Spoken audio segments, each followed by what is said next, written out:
വസല്ലമ വഴിയിലൂടെ ഇങ്ങനെ സഞ്ചരിക്കുകയായിരുന്നു. അപ്പോഴതാ ഒരു കൂട്ടം ആളുകൾ വരുന്നു. അവർ നബി സല്ലല്ലാഹു അലൈഹി വസല്ലമയെ കളിയാക്കാനും പരിഹസിക്കാനും തുടങ്ങി.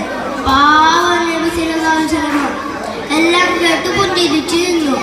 അപ്പോഴതാ അവർക്കിടയിൽ നിന്ന് ചിലർ നബി സല്ലല്ലാഹു അലൈഹി വസല്ലമയെ കല്ലെറിയാൻ തുടങ്ങി. നബി സല്ലല്ലാഹു അലൈഹി വസല്ലമയുടെ കാലിൽ നിന്ന് ചോര വരാൻ തുടങ്ങി. പാവം നബി സല്ലല്ലാഹു അലൈഹി വസല്ലമ. അപ്പോഴാണ് അവിടേക്ക് ജിബ്രീൽ അലൈഹിസ്സലാം വരുന്നത്.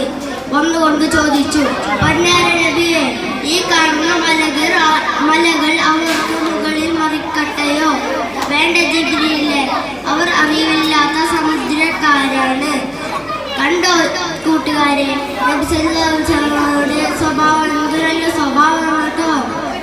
നമ്മൾക്കും ഇതുപോലെയുള്ള സ്വഭാവമാണ് വേണ്ടത്. എന്നാൽ ഞാൻ പോട്ടെ, എൻ്റെ കഥ എല്ലാവർക്കും ഇഷ്ടപ്പെട്ടല്ലോ. അസ്സലാമു അലൈക്കും.